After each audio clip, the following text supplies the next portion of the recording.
Let's make sure that we are live here, guys. Refreshing the page. Yeah, it still says upcoming. Yeah, so keep on checking here. Should be coming. It still says upcoming. It takes a few. Yeah, takes a few seconds, obviously. Yeah, and it still says upcoming. Now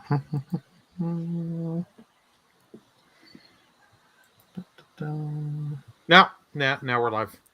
We're live now. Alrighty, guys. So now that we are live, let's go ahead and get the intro started. So get the show on the road. Here we go.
Okay, now, from the beginning.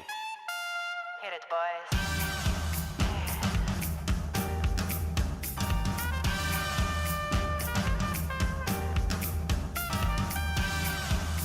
What are you talking about?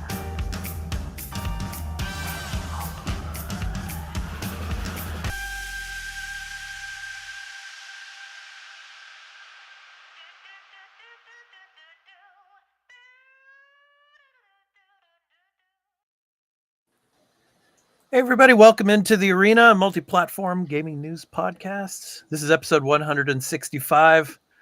I'm your host, Expat. The expat from America that is living in Japan and has traveled around Japan and has had fun all around Japan. So welcome into the show. And with my co-hosts, the king of turn-based games, Turn-Based Carl. How are you today? King now. Okay. A lofty title there. I'm not sure I'm worthy. Come on, man. Have some confidence, dude. You got to have it. The king of turn-based games. Yeah. No, it's not me. Oh my God. And Mr. Canada. Yes. The man who is a wannabe axe king when it comes to chopping down trees up in the Great White North. Mr. Canada himself. Burley of Burleman Gaming. How are you, sir? I'm great. How are you? I'm doing good, man. I'm doing good. Just gotten that mug there. Fancy mug. It's a vodka based drink. My dad got gifted some really fancy vodka from Poland. Cool. And he was just, as we were coming back, we're out and about, and we just got back, and he just got some limes and stuff and ginger beer. So making kind of like a mule. So he's like, here you go. Just before we went live, I literally ran because he told me, hey, I made you a drink. Come and get it. Good stuff. Nice. And I'm sure it's full of vodka at the moment, because of course Burley, he likes to drink his vodka during the podcast along with the spiritual opium. Yeah. So yeah. Complements spiritual opium quite well. Yes. And along with us on this episode as well, the queen of gaming on Madeira Island, Leah, the Hatless. Perfect. Thank you. Leah, how are you? How are you today? I'm doing well. I mean, it's getting a bit chilly here, so good news for me. So a bit No more chilly. t-shirts. A bit chilly translates to like 20 degrees, right? I mean, Now, like where I live, it's around 14, Oh, 12. okay. All right. So it's going down. It's going down. So we're going to have to translate that for people like Carl who live out there in the States and have no idea what Celsius means. 14 degrees. I'm just kidding, Carl. You know that. So, what is it? I so have no 14 degrees would be about 65 or 67 degrees or so. Yeah, I would say 57.2. Oh. Thank you, Burley. So see, leave it to Burley to have that Google machine ready to look up anything at any moment of the day. So it is 48 here. Okay, so 57, not 67. Okay, 57. All right, so yeah, so we got a great show for you. We got a lot of stuff to talk about. All the gaming, a lot of the gaming news that came out this week. We're going to be going over Nintendo, Sony, some Xbox stuff as well, but. The topic of the show, talking about AAA games, or big AAA games, sustainable. We're going to talk about that. But yeah, it's over, man. It's over. We'll thanks for spoiling the topic of the show before we even get into it, Carl. Thank you so much for doing that. There's no He's debate. giving a little preview. He's not spoiling. So heads up, we're talking about this. Yeah. But before we get into all that, we're going to talk about the games we've been playing this week. But before we get into that, for all of you audio listeners, here is a brief pause for where you can find this podcast in audio as well as in video formats. Okay, guys, let's talk about the games that you guys have been playing, because for me, and I'll discuss it later with all the content with entertainment and stuff, I haven't had a chance to play any games this week. So I will start. That's the game of life. Game of life. My daughter graduated from high school on Friday, so awesome. she's getting amazing. ready. Congrats. yeah. So she's getting ready to go out to Tokyo for college. She leaves on the 15th, March 15th. So we're getting stuff with. Yeah, yesterday we bought her a washing machine, a refrigerator, a microwave, and all that fun stuff. So. Yeah, getting ready. Come in her place she's going to? She's moving into an apartment close to the campus. So okay, but that's odd that they wouldn't have a refrigerator. Nope. Here over here. You rent an apartment, it's bare bones empty. So yeah, you need to put your own stuff in there. So yesterday we purchased all that stuff, and they deliver it on the 15th. So she'll be moving out there then. So that's her move-in day. So yeah, excited for her for that. So anyway, let's get to the games we've been playing that you guys have been playing, not me. So you can see I changed my Twitter X handle. It's not Expat Gamer anymore. It's Expat Creator. Because I am a creator. I am a content creator. That's right. It's like even though I do get to play games here and there once in a while, I do a lot of content here for the Arena Productions, obviously. So when it comes to entertainment, pop culture, so Expat Creator. That's all right. Carl, Persona 3 Reload, how is that going? Still going, I'm pretty far in. I'm in the month of November now in the game. Okay. I'm at progress. I played 68 hours, which I suppose that's longer than like if you wanted to just mainline. But I mean, I spend more time than I should maybe sometimes in Tartarus, Mm-hmm. But yeah, man, it's look, I love the game. I will say, story wise, not as good as 4 and 5. I'm not like blown away by anything. It's fine. It's interesting enough. It's just like, all right, you're not like doing anything really amazing. And I get it. Like, it's an old game, and they kept it basically the way it was. Yeah. So it's fine. Like if I had played it when it came out, I think this game is like, is better. Like you would look at it differently, right? Than you have to look at it today, because I played what they've done afterwards. But I mean, like, even still, I mean, it might have been like an 8 out of 10 game for me. Like if I'm trying to think of like how I would have thought of this story in this game originally, or maybe 9 if I was like truly blown away by like this formula, right? Yeah. But then also there's like the enhancements that I know were there that really make the game actually a lot better to play. Mhm. And I'm interrupted by the kid again. Mhm. Okay, you gotta. Hi. Right. Okay. So I have one more thing though. Yeah. Because I played the demo of Unicorn Overlord, Uh-huh. and man, I am really excited to get into that game. It Yeah, comes yeah. out March 8th. Yeah. And man, it is absolutely 100% modern day ogre battle. Yeah. I don't know if anybody knows this game. It was a Super Nintendo game. Tactics over. Tactics I mean, Ogre is the I more heard- famous. Go ahead. No, sorry. I heard the game was launching. I didn't know there was a demo available already. Yes, It it's on. sounds pretty great. It's on everything. It's on Xbox, Switch, PlayStation.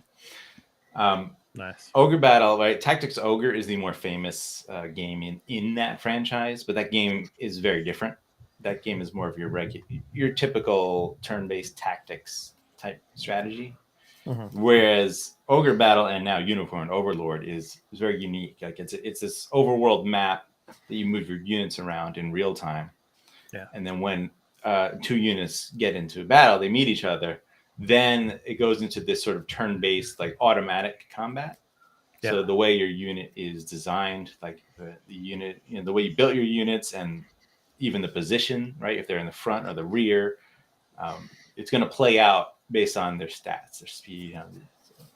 You don't control it directly while that's happening, but you're strategizing in beforehand, like how you created those units and equipped them and what abilities you set on them. Yeah. So I cannot wait because there's nothing like that. It's an incredibly unique type of game, and the visuals are fantastic. It's just a beautiful art style. Yeah, we're going to show that later when it comes to our picks of the week. So yeah, I tried it on the Switch because that's where it came out first, and then I booted it up on the Xbox, and I was like, oh my god, this looks so incredible on the big screen, and even the sound, like the Switch. So what are you saying, Carl? What are you saying? So the Xbox version is better?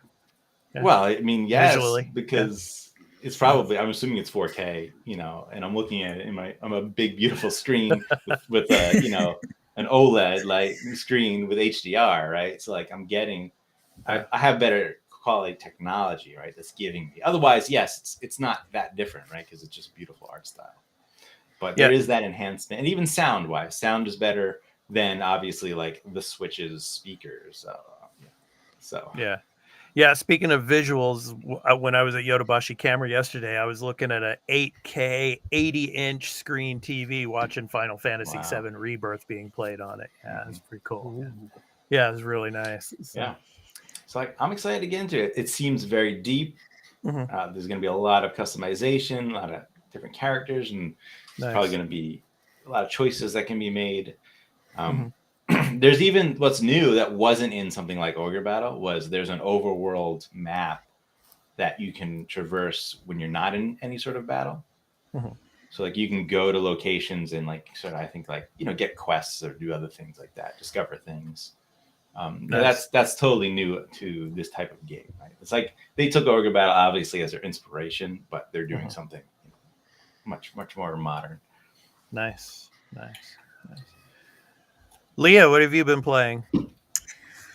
I mean, I've been playing Kingdom Hearts Final Mix. I got a package which had 1.5 and 2.5 together, and I'm starting the first game, and it's fun. I mean, the introduction is a bit strange because it opens up and he's in the sea and there's this big techno music like blasting off. It's pretty, but I mean, Kingdom Hearts is a bit campy, a bit over dramatic, but the introduction is a bit slow because you have the mechanics introduction, which is in a black space, and then tells you how to fight, how to jump, how to move, and then you kind of do that again on the island. But now I'm on Traverse Town, and I finally met Goofy and Donald, so all up from here. Really Nice. fun. The story is really sweet. It's about being good and fighting evil. So very Of basic. course, it's very things. Disney based. Yeah, Yeah, exactly. very So Disney based. Yeah. it's very charming. I'm really enjoying now that I have more enemies to fight. Uh-huh. It's going really well. Cool. Burley, how about you? Well, I've been playing a few games, but the main one, Helldivers 2, Uh-huh. and I've been diving into hell on that. It's been a lot of fun. I highly if anyone's wanting to play this, because now the servers have been increased dramatically, play it Nice. co-op. Play it co-op. Oh yeah. Oh Play yes. by yourself. Yeah. Yeah. You are gonna get swarmed, whether it be the Yeah. bugs, the robots. You just get swarmed, Yeah. and It's you do need to be wary, because friendly fire and something that happened. Fryman and I were streaming the game together, and when I was dropping down in, I dropped and land and killed them. Well, you dropped Burley and Carl dropped as well. Okay, Carl's back. Weird. He was right on cue. Yeah. So I want to mention this because I did put a video up here, a gaming news reactions video here on the Arena Productions. Please go and check it out on Helldivers 2 and on Steam. Unfortunately, there were some problems when it came to fake accounts trying to sell you Helldivers 2. So yeah, go and check that one out. But anyway, Wild. Yeah, that's really weird. I saw that. Like games, you got they're renaming games to Helldivers 2 and using like the imagery. Yeah. And trying to get people to accidentally buy something that wasn't that game. Exactly. It's so bizarre. Yeah. I Yeah, guess and they're trying to get to Valve for comments on what they're going to do to fight this in the future. Of course, they took down those accounts and the sites, but yeah, that's a problem going into the future when it comes to digital content and trusting that what you're buying is the actual made by the actual publishers. So yeah. But anyway, so yeah, and Burley, you were playing Splatoon 3, right? Yep, that was my next thing, Splatoon 3. Gosh, that game is just a lot of fun. Like the multiplayer, because the matches are only 3 minutes. Yeah, the games do not take long, and you just get that feeling of after you play a match, you're like, I want to quit. Let's play one more match, and then you play 45 minutes longer. It's so much fun, and the single player DLC that just came out, Side Order, is a lot of fun. There's a lot of fun. It is a roguelike mode like that you've seen for a lot of these. This one's much harder. Like this was harder than the God of War Valhalla one. DLC. This thing, like I still haven't finished it. It's taken me a lot of runs. I'm slowly every time getting up and up, getting better. That's an interesting comparison, Burley. Splatoon and God of War. God of War. Yeah. I don't think any other channels here on YouTube or Twitch or anywhere, podcasts, are making that comparison. Yeah, Kratos with a paint gun, that would be interesting to see. Yeah, put a mod of him into Splatoon 3. Yeah, that would be awesome. Yeah. Oh, I'm sure it's happened on some mod channel. So Burley, you're probably playing with the amateurs right now, though. If you want to play against the professionals, I'll give you some names of some of my students out here in Japan. I mean, they are pros. Playing Splatoon 3, so yeah. I don't doubt it. For me, I don't use the gun to get my kills. I use my gun just to ink the map. The grenades. The grenades are so good with the range and stuff. And that game is just so much fun. Even when you die, you don't feel like, you're like, crap. Okay, I gotta get back in. I gotta get that area repainted. Go. Yeah. It's basically time trials. Yeah, it's fun stuff. I mean, Splatoon's great. So, when I do get a chance to game, I try to get into it a little bit with some of my students and stuff like that. So, because they play it every day. So, yeah. Alrighty. So those were the games that we've been playing this past week. So, my 3 co-hosts have been playing this past week. Hopefully, this coming week I'll get a chance to play some games a little bit. But I'm a little skeptical about that, but I'll get into that later when it comes to the other content that we're doing here on the Arena Productions. But anyway, let's go ahead and move on to our news stories for this week, the weekly news beat. And Carl, I'm going to lead to you on this one because you put this up on the Discord. So Nintendo is suing Yuzu. Yeah, I can read this if you want. And basically, when it comes to piracy, so they're saying it's all about piracy. So Yuzu is a emulator. And when it came to some of the Zelda, I think the Zelda series was popping up on Steam. So yeah, take it away, man. What is up with this lawsuit?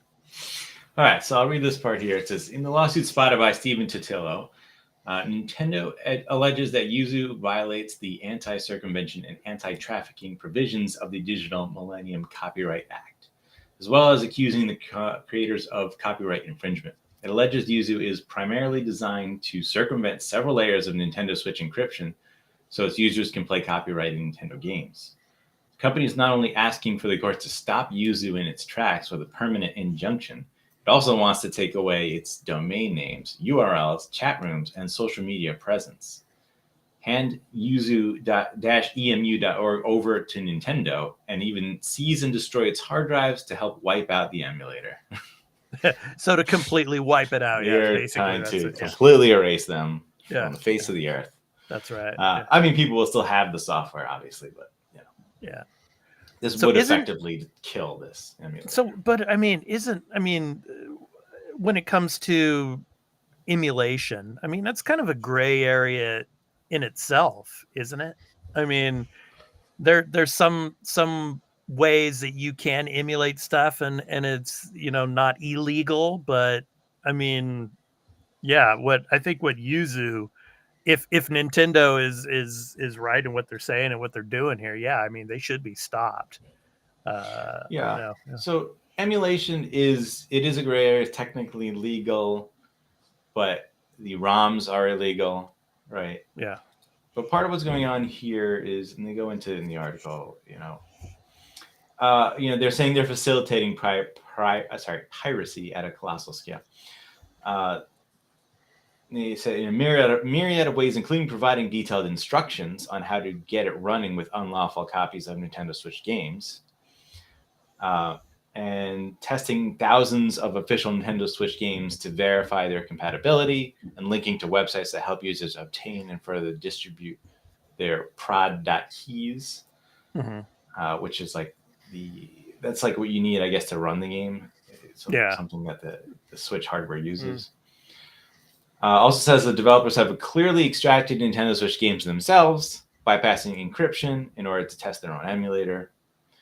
I think they have a lot of good points that this emulator, and I think the problem also is because it is current gen, right? New games that are coming out today, right? That are immediately, and actually before even release date, right? Like the latest Zelda, I think, was the one that... Yeah, because they were saying that there was an estimated 1 million copies of Tears of the Kingdom downloaded illegally before the game even came out. Yeah. So they're alleging that, and through evidence that they've gathered through Discord chats as well, that Yuzu is actively facilitating the theft of their software, right? And maybe they do have a point there, right? Like you're allowed to make software that emulates this type of stuff, but I don't think you are allowed to tell people where to get the illegal goods to use on this thing. It's going to be interesting. I think these rules and laws haven't been tested in many years. There was a case with Bleem. I don't know if anybody remembers Bleem. It was an emulator. You were actually able to buy Bleemcast, right? Like an emulator for Dreamcast that you ran on Dreamcast that ran PlayStation games. Okay. Right. Yeah. Like you take this disc, put it in your Dreamcast. It would boot up the software, and then you could put a PlayStation disc in, and it would run a PlayStation game. Right. They got sued, and apparently they didn't actually win the lawsuit, but the company folded due to all the legal fees. So effectively, they won in that regard. I think that could definitely happen here. But maybe they will lose the legal battle because, I mean, like, I don't know. I don't really think it's a good thing to be doing this. And I know, like, there are a lot of people like, I have the game and I want to play it on PC in 4K 60. I'm like, I think you're the minority. I think the majority of people playing these things are playing illegal copies of games they didn't own. Well, it seems like Yuzu most likely will probably cease and desist, and they will probably settle even before this goes to trial. It's possible. I think that's probably what's going to happen. But anyway, Burley and Leah, what are your thoughts on this? Leah, I'll start with you. What do you think of Right. I think Nintendo trying to wipe has, this emulator off the face of the earth? Yeah. I mean, they maybe started with a good heart. I don't know. Like, emulation in itself, it's not wrong. You know, if it's done for the purpose of preservation of old games, games Right. that people haven't played, you know, the concept isn't incorrect on its own. But yeah, I mean, the minute they start emulating Nintendo Switch games that are coming out, distributing, you know, content, facilitating piracy copies like Carlton. I mean, just you have so many different cases in here because it's like it's the emulation, it's the games, it's using copyright software. You know, Right. there's probably some laws that go into there. I mean, it's a really complex case, and I feel like if Yuzu really is smart, they're just gonna, like you said, like they're gonna settle because this would be a court nightmare. It would be a really big case. It would be tough for them. But what do you think, Burley? This one, because I've known quite a bit about the Yuzu stuff. You are allowed to dump your own games and dump the ROMs. You are allowed to do that. The problem, like with this, that Nintendo has is people found and gave ways. I'm not saying Yuzu official members, but other members showed people here's how you get your Nintendo Switch BIOS, and here's how you bypass the encryption so that way you can back up your games, get them on running, because people do want that. Do want to back them up, play them on your PC, Steam Deck, and other devices, and they do want it. Like, I'm not going to lie, there were people that were doing it for Tears of the Kingdom to show, hey, Tears of the Kingdom, actually, if you set Yuzu right, runs better on the Steam Deck than it does on the Nintendo Switch. Trying to show that you can get boosted performance and all that. Yeah, I'm of a few mindsets of this. Like, I like it being able to have this stuff to do. I can play things on other devices and have the ability to run better on the official hardware. Or if my Switch, because mine's a day one Switch, if my Switch started to die out, I really don't want to go then be like, okay, I got to spend another $400 to play the library I already have. Whereas if I've got another device, play it and just go and continue and play and dump my saves and all that, right, and continue play. Like, I hope Yuzu themselves didn't do anything and it was just bad people. But like, yeah, there were people. The game leaked early. Tears of the Kingdom. Yeah. I would be investigating. Did the game go out? Did stores break street days and people got it, and then people uploaded the ROMs? You got to go after those kind of people. Look there, because those people, the 1 million that it's been shared and all that, those are the 1 million that are not going to buy the game no matter what. You could have made the game $5. They're gonna be like, no way, man, I'm just gonna grab it do it my way. I'm against the corporation. Those kind of people that are just gonna do that.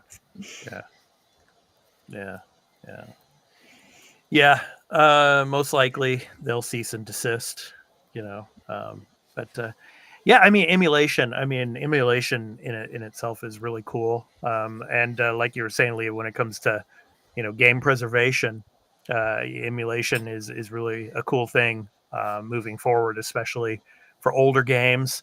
I know some people, when it comes to really old retro games, they would use like a kind of like a Raspberry Pi to emulate and to play those games and stuff like that. But yeah, I mean, I think this is going to be a pretty, open and shut case, especially with what's going on here. We'll see, but like I said, it probably won't even go to trial. So I think Yuzu is probably going to fold up and just settle. So whether they're wiped off the face of the earth, who knows? We'll see. But yeah, I don't know. I don't know about that. So, but yeah. Okay, so our next story, let's go ahead and move to that. So Burley, Remedy and Control. So yeah, Remedy is taking complete control of the Control franchise from 505 Games, starting from the end of this year. And of course, Control 2 is in early stages of development at the moment. So take it away. What's going on here? So yeah, Remedy Entertainment has announced the acquisition of full rights of Control for £17 million from publisher 505 Games. The developer will handle publishing, distributing, and marketing and other rights. 505 Games will continue publishing Control until December 31st, 2024, but after that will earn no royalties from this title. They paid the $17 million purchase price, the amount paid by the publisher for developing Control 2 and Condor with a small premium. Right. Remedy noted that this transaction would have no immediate effect on the income statement and present attractive growth opportunities arising in the mid to long term. Remedy saying, this transaction will enable us to negotiate better deals for our current and future Control games. We can weigh up the options between self-publishing and a new publishing partner for Condor and Control 2. At the same time, we're in a better negotiation position than before as Control's established brand and Alan Wake 2 has been successful. Now, my question is, what's up with 505 Games? I mean, is there are they in financial problems, and that's why they decided to give the rights completely back to Remedy, or what's going on, Burley? What do you think? I don't think there's I don't think there's financial problems with 505 Games. I think there's just a bad relationship. It's telling that they're like, we want to leave. We want to just spend 17 million to just get out of this and get our IP. Because maybe they feel 505 was not handling right for publishing and marketing and all that, and they think they can do better with someone else. Carl, your thoughts on this transfer? It's interesting to see because you almost never hear about these type of things happening. Giving up IP in any way and just giving up specifically publishing rights. Yeah. And then specifically buying them, right, and hearing an actual number of how much they spent to get an IP's rights back. Right. Pretty cool. It's interesting to know these type of values. It does bring up a lot of questions, like you said. The 505 Games, did they just need money? And they're like, yeah, let's just see what this is worth, or maybe they were offered it and they were like, all right, I guess we could use that money, and we don't necessarily, the relationship wasn't good, so let's just move on and take the cash. Yeah, well, I think with Remedy, especially with the success of Alan Wake 2, I think they wanted to get complete control over Control 2. You should, you should have control over your IPs, right? That makes sense. Right.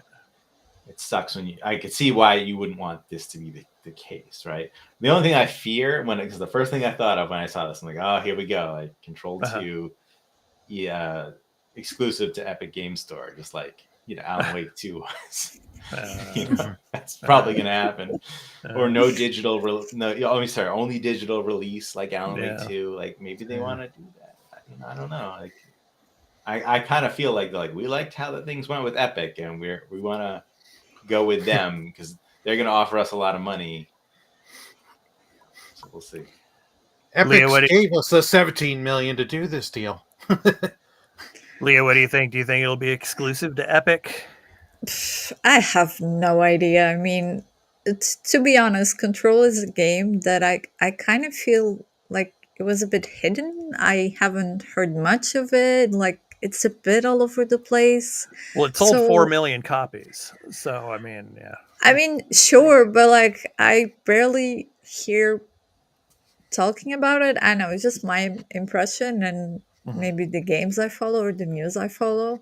but people don't seem to like respond that well to it, in comparison to Alan Wake 2, which was like this huge thing. Everyone was talking about it. It won awards, like it was huge. And then I don't know, maybe they do have a point and they felt like Control 2 was coming out. I didn't even know they were going to make a sequel. So maybe Yeah. there is this lack of communication and this prepping, because marketing has to be very responsive, and there's a lot of social media, and it has to be like you gain the audience by gaining proximity to them and creating content, Yeah. and maybe that's what was lacking in the strategy. So Yeah. we'll see. Let's see what Well, happens. when it comes to Control 2, what I'm really hoping for is that the main character here, she gets out of that building. Because Oh yeah. that's the thing I just couldn't stand about the game. I loved it. I mean, it was an amazing game. I loved playing it. But I mean, just being in that building for the whole game. I mean, get her out into the field. Get her out in the city and see what she can do with those powers. I mean, that would be cool to see. So, yeah, great stuff. So anyway, yeah, that was another big story this past week. So next up, let's go ahead and move on. So EA, so the cascading cycle of course, you know, layoffs and everything. So Leah, so EA to lay off over 600 employees. So what's going on there? I mean, it's a lot. It's a bomb. So EA lay off around 670 workers, sunsetting games, moving away from future licensed IP. And the CEO, Andrew Wilson, says is adapting to an accelerating industry transformation. So this layoff is around 5% of global staff. And in a note, the CEO, Andrew Wilson, said that EA is reacting to accelerating industry transformation where player needs and motivations are changed significantly. Crucially, EA also said that it's moving away from the development of future licensed IP. EA currently has several confirmed Star Wars and Marvel games in development, including a third Jedi game, Black Panther, and Iron Man. They since learned that they're canceling Respawn Star Wars FPS. And basically, they say that the focus is to allow us to drive creativity, accelerate innovation, and double down on our biggest opportunities, including owned IP, sports, and massive online communities to deliver the entertainment players want today and tomorrow. Lastly, we are streamlining our company operations to deliver deeper, more connected experience for fans everywhere that build community, shape culture, and grow fandom. I mean, I don't know. This news is long, but long story short, they basically are justifying that they are focusing on their first IP. So I would say Yeah. something like The Sims, which has been grown. It has a big community. They're preparing to launch a new Sims game, Yeah. and they are canceling, their like licensed IPs. So in this case, Star Wars. Yeah, the first person shooter, Yeah, yeah, exactly. from So Respawn, yeah. So basically, which had just been like it really hadn't even been like shown off at all. I mean, it was I think announced, but yeah, yeah, this nothing of the showed. game was seen. So yeah, Yeah, and it is a bit confusing in terms of an explanation because you're, forgetting the licensed IPs that already have characters and name associated to them to focus mhm, on you and your own. mhm, And how will you develop them? And if you're laying off like 670 workers, it's all a bit muddy. And then in here we can see the focus for EA in the future. So their own IP, not relying outsourcing, multiplayer community. So perhaps we're gonna expect a lot more multiplayer Sims, FPS. I don't know. What do you guys think of the news? Really sad considering we had a lot of news like this week. Yeah, I mean, just cutting costs again, and then just basically consolidating what they have and moving developers over to different projects. Like, I guess the only good thing I can think of out of this is the Jedi Survivor. The Jedi series is going to continue. We're going to get a trilogy, Burley. So the third game has been confirmed. So we'll probably see some of the developers move over to do that, to work on that. And then, of course, BioWare, with the next Mass Effect game. I mean, how many of the developers are going to move over and help with that? We shall see. But yeah, I mean, it sucks. I mean, we've had over 8,000, I think, layoffs in the industry already in 2024, which almost is equal to what happened last year already. So yeah, it's unfortunate to say the least. But anyway, Carl, what are your thoughts? Yeah, all these layoffs are really a result of the pandemic era. All the hiring done then, all the growth that happened in that small period, but none of it was real, right? It was just it was just like a little pop, right? A little bubble, and that burst, and everybody's reacting to that. And it's unfair to the workers that this is how it's happening, right? Because who are they to be like, I'm not gonna take this job, right? Because I think that I could lose it in the future, right? You want those opportunities, and those opportunities were all there for a while, and now they're like, oh, we're looking at the numbers in the books, and they're like, they're smaller than before, and that's how businesses are just like, we can't have that.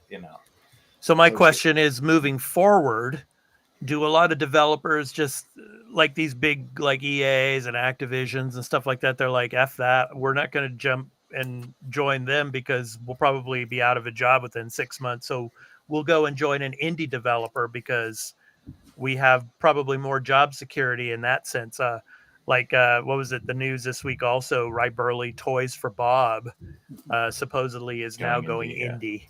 So I mean, going independent. Going independent. Yeah. So well, we could talk about it when it comes to this part of the story too. But I mean, seeing a lot more developers just try to get employment with indie development studios instead of the big, big name studios like an EA or, so like when it comes to, a company like EA that has several different studios and decides to lay off like hundreds of employees. Yeah, I don't know that there's less risk there, right? Because even some of the smaller companies are laying off, right? I forgot there was another one recently that laid off like a huge chunk. I forgot the name of them, like 20% of their staff or something like that. But there's a lot of risk with the indie companies because one flop could end your studio. Yeah, right? We see these things happen. The idea seems sound like that you have a big company like backing you financially, that there's less risk of you having a game that just doesn't do well, right? Because you never know how a game is going to do. But I think they're looking at the size of the games, right? We're going to get into that with the AAA idea stories, but a lot of this also has to do with the licensing, right? It costs them money to have a licensed IP. They don't get the full amount, right? So if they don't think that it's going to be a big hit, then that's a problem because their profits are likely to be very small, if at all, right?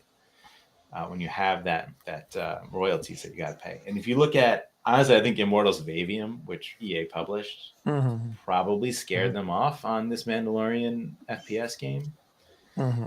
Because if you look at the market for single player, first person shooters or story driven, not with a lot of multiplayer elements, which I didn't expect. This probably didn't have, and we don't know, but they've never said that, right? Nothing else came out said there's been multiplayer elements. So like there isn't a huge market for that. All the people who want to play shooters are playing service game shooters, right?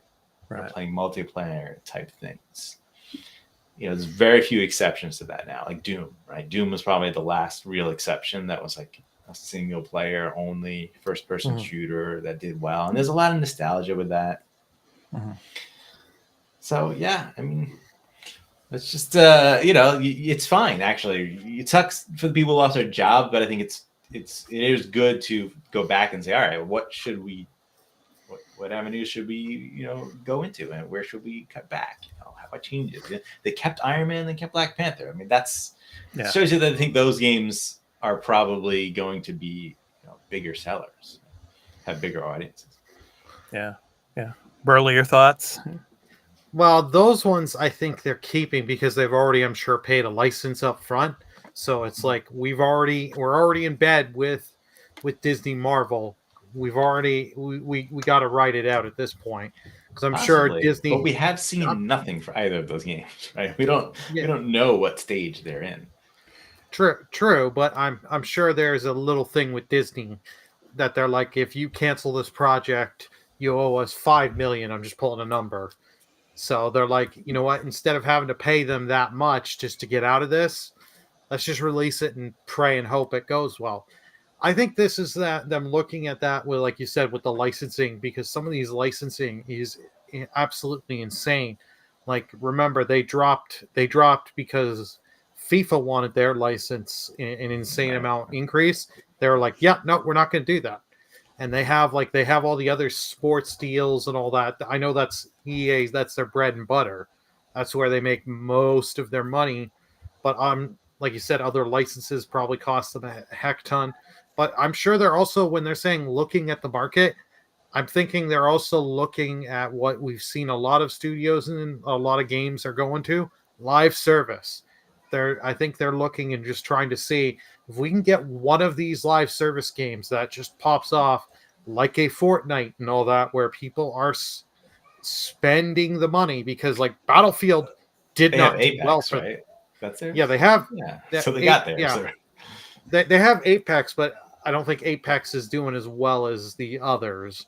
Like, I'm sure Apex is doing well, but they kind of number 3, right? I guess behind 3 or 4. Yeah, I don't really know. Like, they bombed with the last Battlefield. And no, like people like me that used to like Battlefield, I never bought the last one. Like, I got it free from PlayStation, but it's like I have no desire to sit and download it. It's like, to me, when if they try and make another one and come out in like 2 years with it, I'm gonna be like, I'm gonna wait and let everyone else be the beta testers on this, see how this thing launches, and see if this game in 3 months is it gonna be dead, or compare where you're gonna look at like the Steam charts where Battlefields from 10 years ago are 3 times the size of people playing. The thing about Battlefield is, I mean, I've always thought of Battlefield as like the distant number 2 to Call of Duty.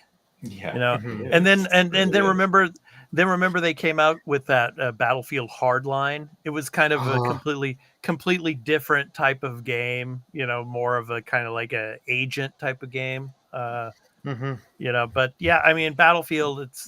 The first few games are great, but then it just kind of started dropping off, and they peaked in that, and then they just let it go downhill. Yeah, it is like a distant number 2 to Call of Duty. Battlefield, it's not a service game, right? There's things you can buy, right? There's microtransactions and stuff like that. Oh, in the last one, there was a lot of microtransactions. Tons, you want your gun blue, Carl? That's $17 you get. Exactly. But they're trying to do that Call of Duty model, right? Of like a new game these far more often, but every 2 or 3 years now. Right? Yeah, we're gonna make a new game, and this one didn't have a single player, but it's gonna have multiplayer that is like a new thing each time, right? The Call of Duty does that, and they are successful at that, but no one else is successful at that. Nobody else. Yeah. And Well, I think if they had just made like a Battlefield, service game, maybe that actually would have been more successful, because that's what people want in that type of game now, which is how it is. Yeah. There's one more thing I want to say about this, and I'm just throwing this out there, but I think when it comes to the Jedi series and the actor Moynihan, of course, he's kind of confirmed it. I'm wondering if the reason they're going to make a third game is because he's going to show up in the Mandalorian movie. Or in Ahsoka season 2. I mean, I really Maybe. think he's gonna show up in one of these live action shows, and they're gonna heavily promote the game when he does. I mean, because Ahsoka season 2 is not going to be until probably late 2025 or early 2026. So I could see him showing up in that or the Mandalorian movie. So, Or Andor. Yeah, probably not Andor, but because I don't know, they're going to be focusing on I don't think they're gonna have Jedi character, in that. Yeah. But I mean, I would love that. But honestly, it's money. That's why money. Yeah, of those course. games Yeah, of course. sell very well. Those first 2 games, they're Right, highly right. rated, and they both sell really well. Right. Yeah.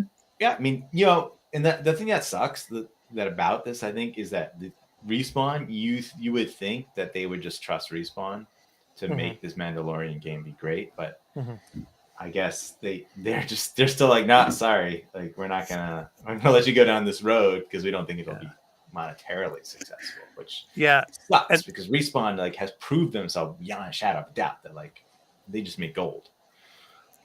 Yeah, and before you go on, Leah, I was just gonna say also the there's so many Star Wars IP because we've got Star Wars Outlaws coming out later this year too. It is. So I mean that's gonna probably be pretty big. So Leah, go ahead.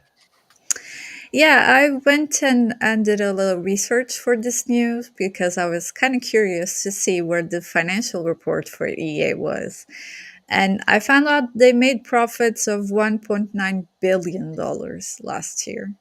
The big games were Sims and multiplayer, so it makes sense that they would make that strategy. But it makes you wonder, like, they made so much profit. Wouldn't be a way to relocate workers. I don't know. It's just, I think, food for thought for our next segment, which is the Sony layoffs.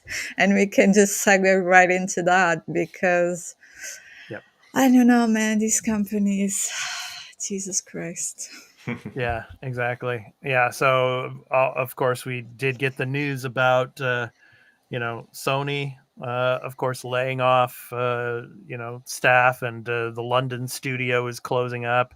Naughty Dog, Insomniac, and of course, over in the UK, was it Gorilla? What's this? Guerrilla Games? Yes, they're losing staff. And Neil Druckmann was even coming out and saying that he's probably going to be leaving at some point. But I mean, these big AAA games, and are they sustainable? I mean, you get a game like this. I mean, here in the image, of course, Final Fantasy VII Rebirth, and we're going to be talking a lot about Final Fantasy VII next week because I kind of wanted to let it marinate and let players get into it so that we could have a really big discussion on it next week's episode. But yeah, Final Fantasy VII Rebirth is probably over 100 hours. Yeah, over probably more, if you put all the time into all the side stuff you can do in that game and all, so, but with all of these layoffs and the fact that only one or luckily 2 big AAA games can be made during a generation. I mean, is it really, really worth it? And then, of course, you discussed also, Carl, about COVID and the fact that, there were a lot of people laid off, and probably due to the COVID era, having so many people coming in. But I mean, are these big type of games sustainable moving forward? I mean, Shouldn't there just be like 20-hour games that don't cost like $300+ million to make, like Spider-Man 2 was? I mean, I don't know. Burley, I'll start with you first on this one. What do you think moving forward? Are these big AAA games sustainable? This was a tough question.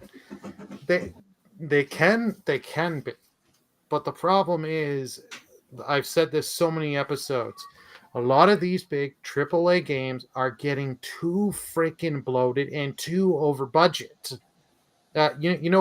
Apparently Ghost of Tsushima, its budget was under 100 million. It was like 80 something million, whereas Spider-Man 2's was well over 300, almost 400 million.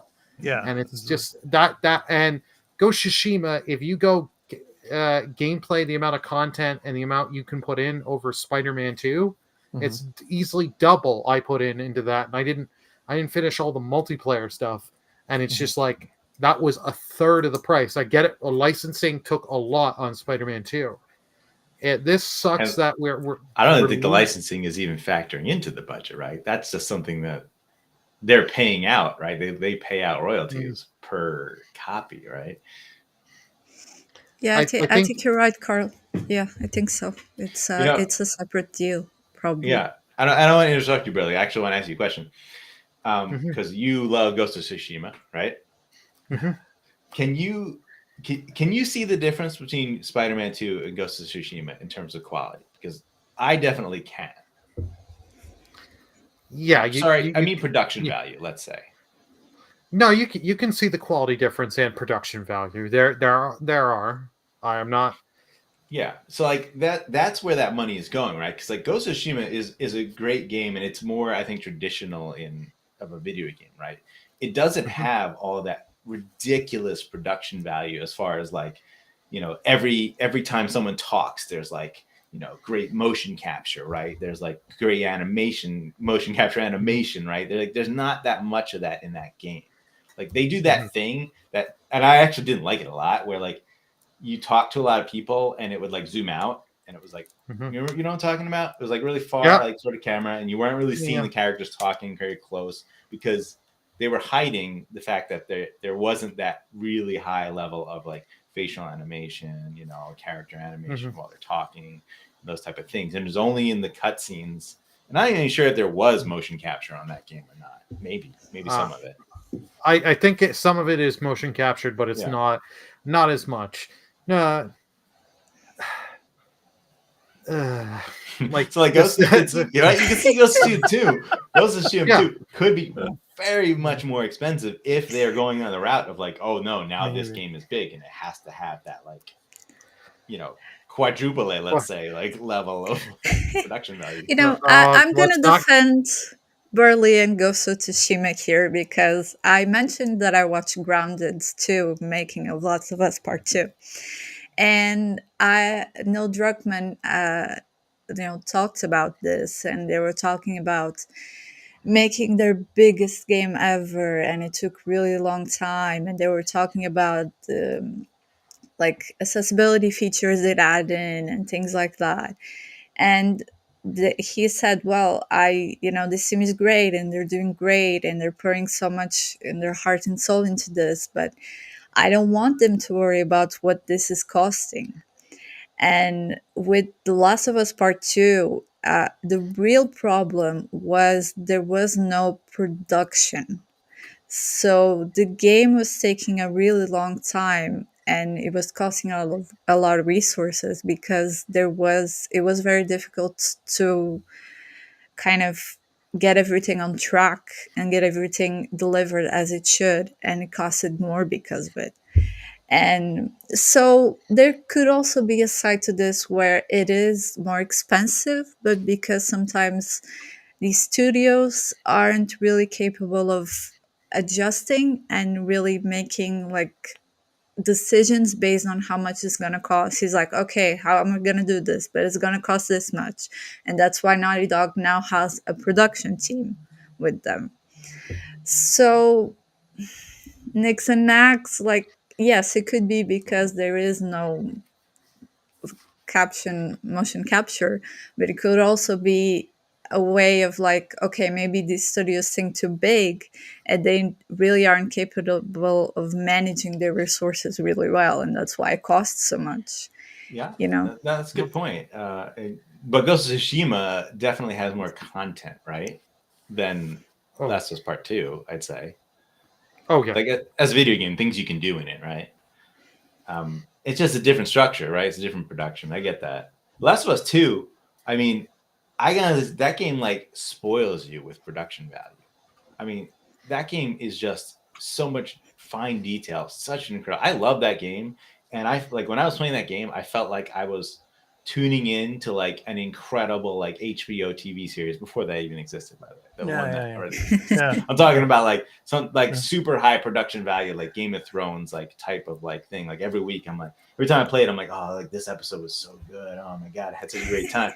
Like it felt like this was like real, like there's so much, the level of detail and all the animations and story, like even during actual gameplay, right? Like the dynamicness of the animations, like when you're getting into like combat with people, right, where you're jumping and dodging and hiding, like there was so much detail there, and that's why like so much of that is so expensive to do.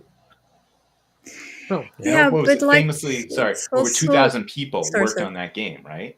So like that's incredible. That is unsustainable, by the way. Yeah, and it's really long. Like, I get it. It's The long, game man. is great. I 100% agree. Like, they've made major improvements, but it's story-wise, for example, I don't know about like the last beach part. Like, There it was that really extra part hands. at the end was a little long. Yeah, it's like, But I was also like, oh, it's like an epilogue. I get more. I'm like, this is awesome. I get more. Okay, more of the same high quality production. Like, all right, I here we mean, go. but to me, it felt like the story was already dragging. That could have easily been like The Last of Us Part 3, like the kickoff to Last of Us Part 3, and not necessarily included in Part 2. But the problem there is that they're going to do what people were saying, like the leak sort of was saying about Insomniac, and like, are we going to chop up Spider-Man 3 into shorter games? And now that's how they're going to get you to spend more money instead of raising the price of the game, making the game shorter. I don't necessarily want that or agree with that. And I know maybe it's not sustainable the way it is, but like, I was very happy with the amount of content in The Last of Us Part 2. I got my money's worth and probably more so, but that makes me feel good about it. I don't want to go out of a game feeling like it was too short and I didn't feel like my money was worth, that sometimes that can happen. I get that, but something like I've been saying on the show for a long time now is I am getting tired of some of these games being bloated for the length, and to have on the back of the box to say, like, I'm going to use I think it was Dead Island 2. I think it was Dying Light 2. Dying Light 2, thank you. Yes. Over 500 hours worth of content just to throw on the back of the box to help sell it. Like, I'm getting tired of this. Like, I complained about this with Assassin's Creed Valhalla. Story was dragged out so much to be bloated, and they forget the main story points they were talking about for like 20 or 30 hours, and then jump back to it and be like, oh yeah, this was a thing. And it's like I'm tired of this. Like, well, they started doing that with Origins too, and then into Odyssey, and then of course into Valhalla. I think the problem though is that the bloat is cheaper, right? Like the stuff that they're putting in The Last of Us Part 2 that you're saying is a little too much, right? That's still incredibly high production value that costs a lot of money. Yeah, absolutely. Develop, like, right? not questioning the quality. Right? Versus like Ghost of Tsushima adding a few little mini things to do over here, a little mini game where you chop those things, right? And you find those, or you find this little fox and here's this cute little animation and he runs into the thing. That's cheap, right? That's just extra things to find. That's cheap. Yeah. I'm really interested to see what the production value is going to be like for Rise of the Ronin. I mean, that's on the scale of Ghost of Tsushima or even higher, and I would suspect it to be higher. I mean, I suspect it to be very similar, actually. It's going to be interesting, especially with the historical aspects of it and the characters are involved in it that were real characters. So Well, in that game, it's going for the multiplayer. Like can have jump in 1 to 4 players in it. So that's going to be interesting to Right. have that kind of. I've got the game. I'm waiting to see how that's going to come out Right. with Right. that. I can just as I'm playing this mission, hey expat, you want to join me and let's just go in there and slice and dice. Yeah. Into this fortress. Yeah. I just want to get back to some of the restructuring and the layoffs and when it came to the London studio, because the London studio was folded. And what's interesting about that, and I think Burley, we were talking about the fact that, they really need to change their strategy when it comes to VR. London studio was highly into VR production. So there was also heavy cuts at, was it Fire Sprite, right? That's the other VR. Yeah. So it looks like they're cutting the cost there, because they know that they're not making they're not making their money back on the VR venture. So No. Yeah, we all knew that. Like the VR, them putting out the PSVR 2, that is hurting them a lot. Yep. Because they put in thinking people were going to just accept another. In the case of it, VR2 is over here is more expensive than the damn console itself. You need the damn console, so you're like over here. It's like if I was to buy the VR2 and the PS5, it's like 1,400 Canadian, and that's with me including the bundle that has Horizon and all that. So it's like all that for maybe there's like, I've heard on the VR2 there's maybe like 3 games actually sitting worth playing. And since they're VR games, they're not long. Like the Horizon one's a couple hours. I've heard that is good, but it's not that good to make me want to jump this. And then for those that do buy the VR2, if they want to go back, because I know people that love VR1, they're like, oh, I can't load up my VR1 library, so I now got to unhook the PSVR2, rehook the PSVR1 to play that library of the PSVR games. It's like they did everything wrong with it, and now they're going. They said they're trying to get it by the some point of this year to get it to work with Windows and get it to work with Steam. Because that's the only way they can save this thing, is being like, if you can connect it to Steam, you thought the index was good to get you Half-Life Alyx? No. Play it on PSVR 2. It's even better. We get all this other tech and all this. And it's like, yeah. Now, it's going to be a hard sell, because even if you do that, right, it's adding functionality for the people who have it. But like, why? What's going to tell anybody new to jump into it? Just buy the next newest VR headset. Like, why buy that? Like, it's a dead platform. It's not going to keep making new ones or updating it in any way. Oh yeah. No, like you're better at this point. In all honesty, if you want VR, you're better to go to Meta, because they have the library, and with they're constantly adding and gaining new games. But you're not like, if you buy the Meta Quest 2 right now, you get it at a fair enough price. You're getting a couple games. Even if you buy the Meta 3, you're given like the one pack-in game. Plus, a lot of the times when you're going to buy it, they're like, hey, you get this. And then a lot of Steam games that you have on your library, like if you buy Hellblade 1, for example, on Steam, you get the VR version for free. So you have stuff to make it easy to get your library in. Yeah.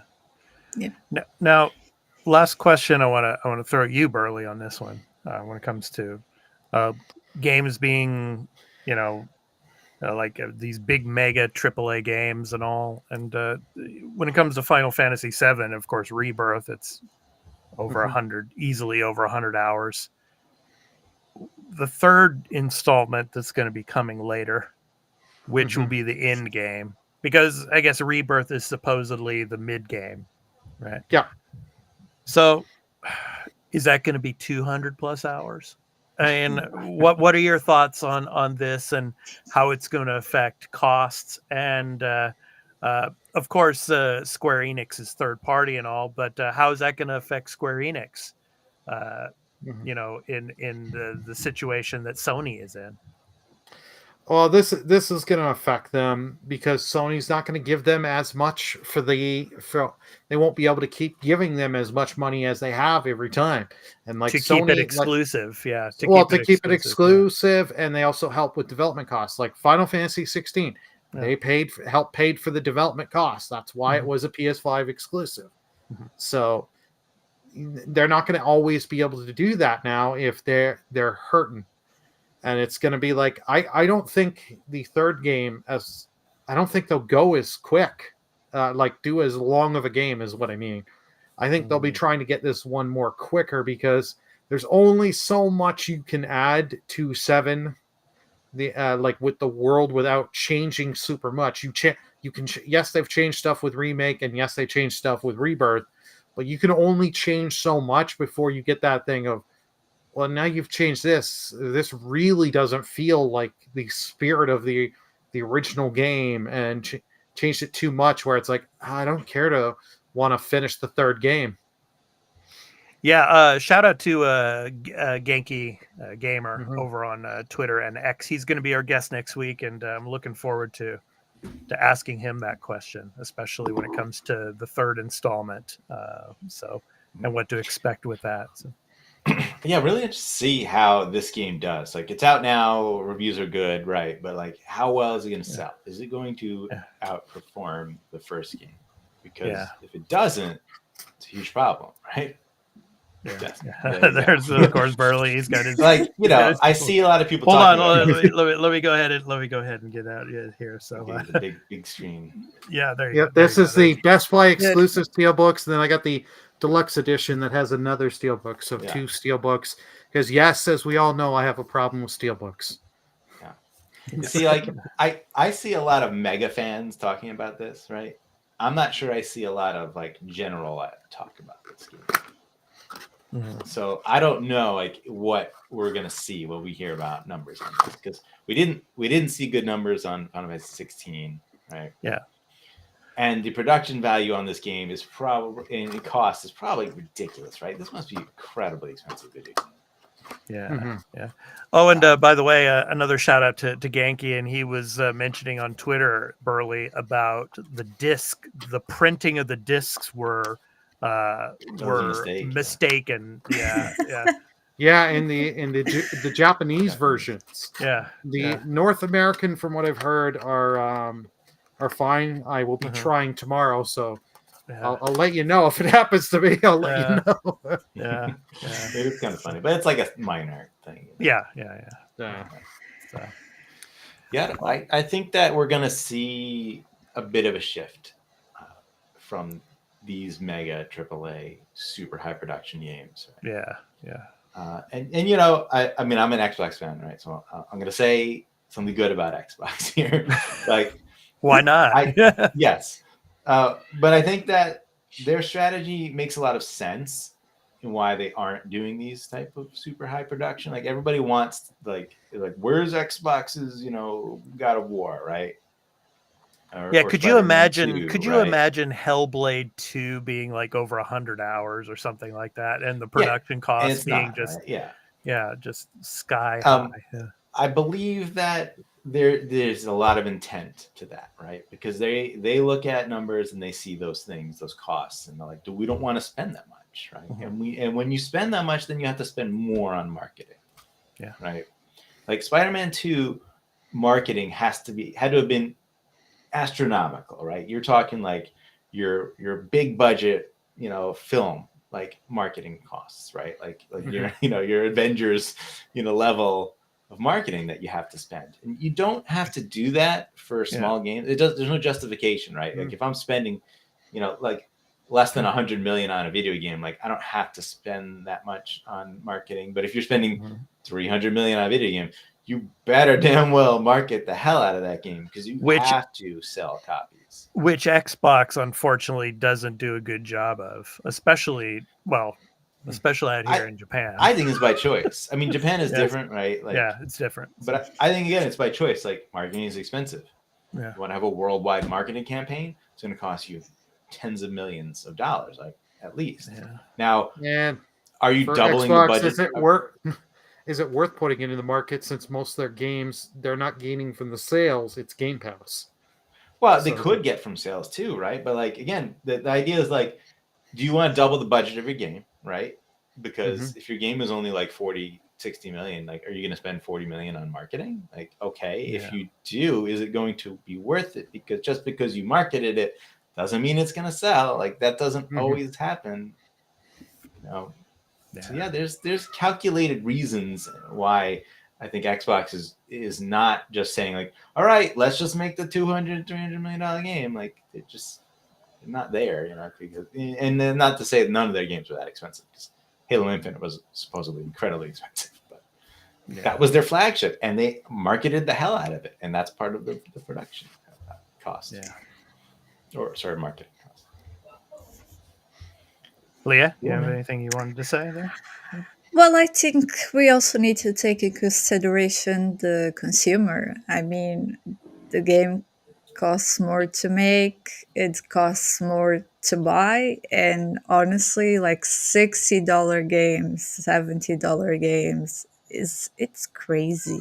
It's absolutely crazy. Like if you add up like 3 or 4 by the end of the year, and a lot of times, you know, it's like Burley's saying, there's I feel like there's a bit of fatigue when it comes to these big AAA games where they're really bloated, and sometimes they don't really age well. I was playing Horizon Zero Dawn, and I love the story. It's great, but then there's so many mini tasks in between that when you get back to the story, like, I already forgot everything. Like, I'm not emotionally invested anymore. I did that a lot with those type of games. Horizon and Ghost of Tsushima as well.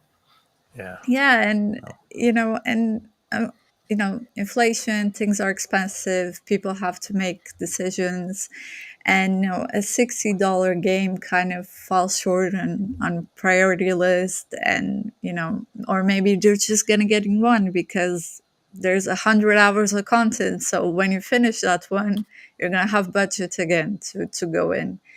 And of course, there's Game Pass, there's PlayStation Plus with tons of game out. So why are we buying $60 game if we have 100 or more? So it's all a bit complex, if you will. Yeah, you're also competing against indies that can sell incredibly well, and people can dive hundreds of hours into something like Vampire Survivors, right? Which great game, love what it. Did that game cost? Like $2 or something to buy?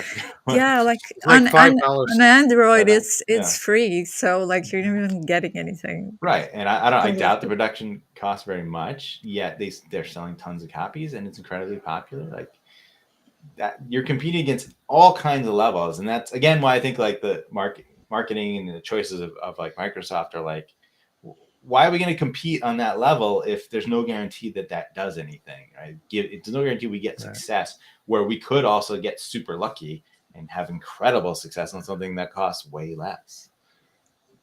Yeah. And then maybe you spend the money, right? Once you know your franchise is a success, then you're like, all right, let's build that franchise up.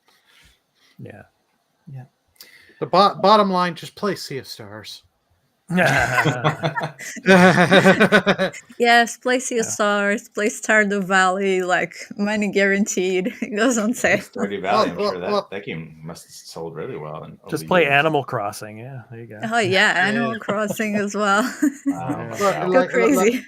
Dobutsu no Mori in Japanese. Yeah. So, And in all seriousness, Leah brought up a great point. Like these big long games, like some of these big long games, when I finish one of these, I go for the indies or like a small little platformer. Right. That's You're so burnt out. Yeah. 2 to 10 hours max, and you're like, okay, I need a palate cleanser game because like it's just like because like I don't even know, with like Rebirth just came out at the end of this month.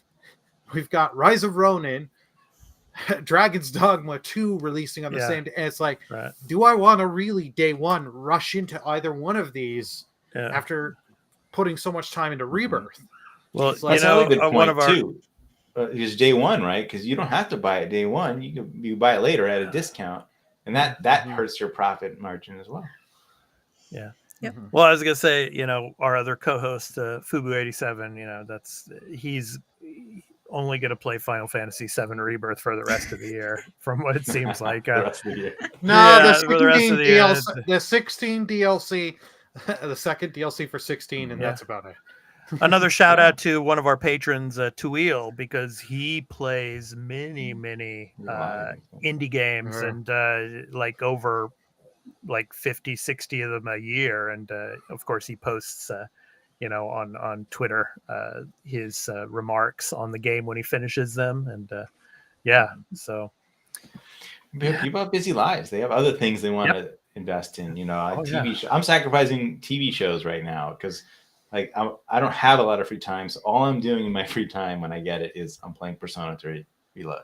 It's the only game I've played since I came out, right? I haven't touched other than the demo, right? But and I haven't watched, I haven't watched Halo yet. I haven't watched Avatar yet. There's things I want to do, but I can't do it all, and they're competing with each other in some way. Mm-hmm.